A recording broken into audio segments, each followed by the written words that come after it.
The stadium was roaring with energy. 60,000 voices sang in unison, their eyes fixed on the magnetic figure of Freddie Mercury under the blazing lights. Suddenly something shifted. Just in front of the stage barrier, a frail young man caught Freddie's attention. His face was pale, his body weakened, yet his eyes burned with a desperate desire to live this moment fully. Freddie slowed down, his gaze locked on the fan. Without hesitation, he stepped closer to the edge of the stage. The crowd fell into an uneasy hush, unsure of what was happening. And then, before anyone could process it, Freddie knelt down and reached out. His hand firmly clasped the fragile hand of the fan, a man battling AIDS in a time when society recoiled in fear. For a heartbeat, silence gripped the arena. The music faded into the background, and what remained was the sight of Freddie Mercury holding the hand of a dying fan, as if the two of them were the only souls in the world. It was a shocking act of intimacy, one that defied prejudice and pierced through the fear of an entire generation. The crowd was still caught in the shock of silence when Freddie's hand tightened around the fan's. He didn't pull away. He didn't hesitate. Instead, he looked directly into the young man's eyes, offering a warmth that words could never express. It was a gaze of recognition, as if to say, "I see you, I hear you, and tonight you matter." In a time when fear of AIDS kept people at a distance, Freddie chose closeness. His body language said everything. He bent lower, his microphone still in one hand, but his other hand refusing to let go of the fan's trembling fingers. The security team shifted nervously nearby, unsure whether to intervene, but Freddie was in command. For him, the concert wasn't just about music anymore. It was about humanity, about reminding the world that compassion was stronger than fear. A few in the audience began to clap softly, almost in reverence. Others pressed their hands to their mouths, unable to believe what they were witnessing. On every face there was a mix of awe and disbelief. Could this really be happening? Was Freddie Mercury, the man idolized by millions, truly kneeling in front of one fragile fan, holding his hand as if it were the most natural thing in the world? And then, without missing a beat, Freddie lifted the microphone and continued to sing. His voice rang out even more powerful, soaring above the stunned silence of the crowd. But now, every note carried a deeper meaning. It wasn't just a performance. It was a declaration that no disease, no stigma, no prejudice could erase the humanity of the man whose hand he held. It was the mid-1980s, a time when the world was gripped by fear and misunderstanding. AIDS was not just a disease, it was a stigma. Many believed it could be spread by touch, by breath, even by standing too close. Families were torn apart, patients abandoned, and prejudice ran deeper than compassion. To hold the hand of someone with AIDS in public was, for most, unthinkable, but Freddie Mercury was never most people. He lived in an era when tabloids exploited the crisis, when politicians ignored it, and when society often turned its back on the sick. Yet here he was, in front of 60,000 fans, doing the very thing the world feared, reaching out, touching, embracing. This was not just an act of kindness. It was defiance. A message to every single person watching that love and humanity mattered more than ignorance. The irony was powerful. Unknown to many at the time, Freddie himself was already beginning his own battle with the disease. The gesture carried a double weight, one of empathy and one of silent confession. Without saying a word, he aligned himself with the marginalized, the forgotten, and the condemned. The stadium became more than a concert venue. It was a stage where fear met courage, where silence was shattered by a song, and where one man's handclasp spoke louder than governments, louder than medicine, louder than prejudice itself. In that moment, Freddie Mercury wasn't just a rock star. He was a beacon of compassion, standing against the tide of fear that defined an entire generation. As the song carried on, the weight of the moment grew heavier. The crowd, once wild with euphoria, now stood in near silence, their attention riveted on the fragile connection between Freddie and the fan. You could almost feel the pulse of 60,000 hearts beating together, unsure whether to cry, to cheer, or to simply stand in reverent awe. Behind the scenes, confusion reigned. The band kept playing, but their eyes flicked toward Freddie, waiting for a signal. Security guards hovered, nervous and restless, debating whether to pull the fan back. The producers, thinking of cameras and reputation, whispered urgently into headsets. But Freddie was unshaken. He wasn't following a script. He was writing one of his own.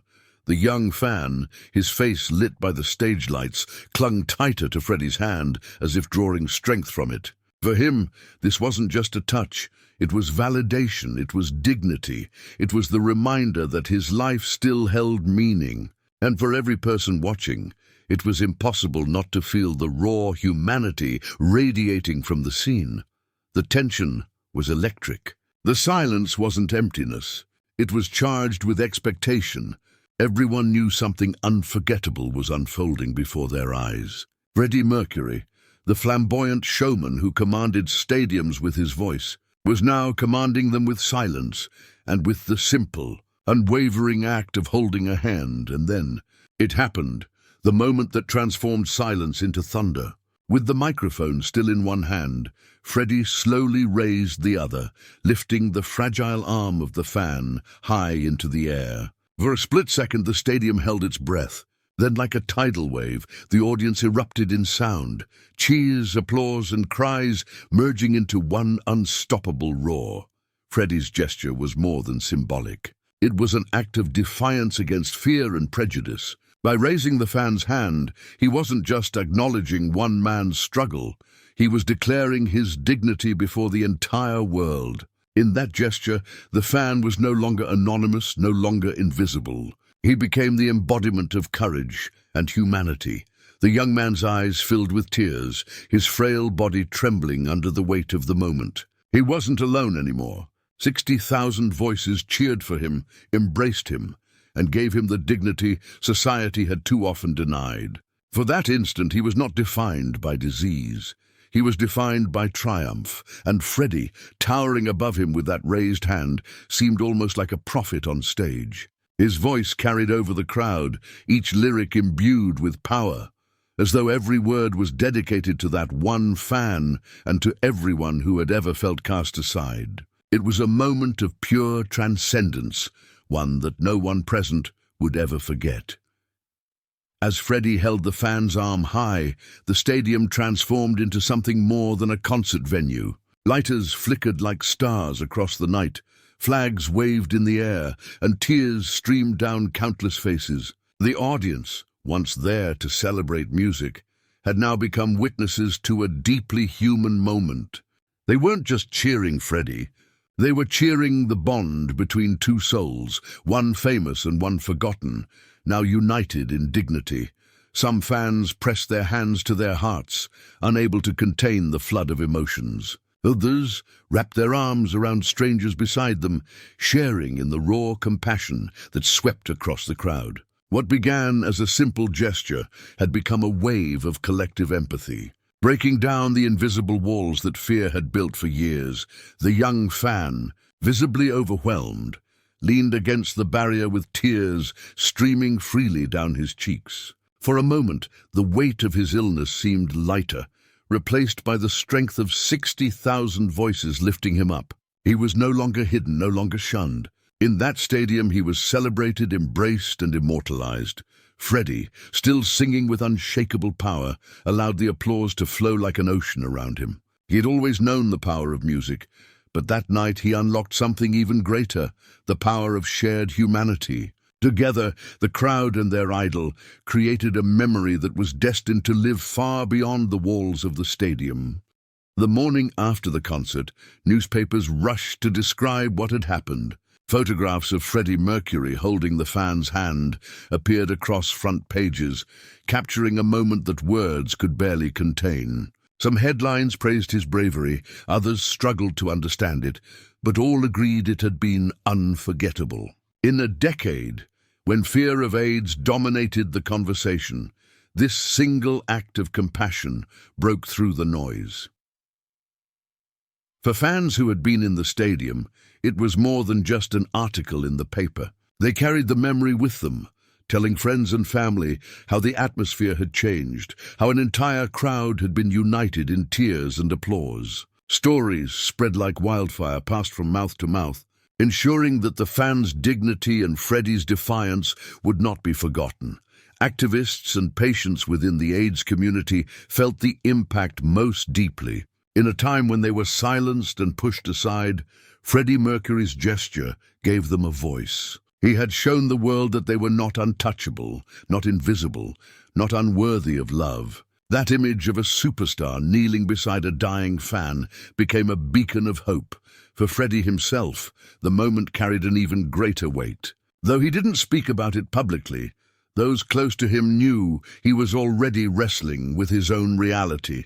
The act of holding that fan's hand was not just compassion, it was solidarity. It was as if Freddie was already declaring to the world, "I am one of you." As the echoes of that night faded, what remained was not just a memory of a concert, but a lesson in humanity. Freddie Mercury had shown that music could be more than entertainment. It could be a vessel for compassion, a mirror reflecting the dignity of those society tried to ignore. The hand he held that night symbolized every person who had ever been cast aside, reminding the world that no life is too small to honor. For the fans who lived through it, the image became etched in their hearts forever. Whenever they thought of Freddie, they remembered not only his unmatched voice, but also his unmatched courage. It was proof that even in the glittering world of fame, true greatness lies in the simplest of acts, to see another human being and choose love over fear. The story spread far beyond the stadium. People who were never there felt touched by it, retelling the moment as if they had witnessed it themselves. It became part of Freddie's legacy, not just as a rock icon, but as a man who dared to embrace the very humanity the world was trying to forget. And so, the moral endures. Compassion leaves a deeper echo than fame. Dignity outlives prejudice. And sometimes, one hand held in courage can move 60,000 hearts, and countless more across generations. If this story moved you, share it. Have you ever witnessed a simple act of humanity that changed everything?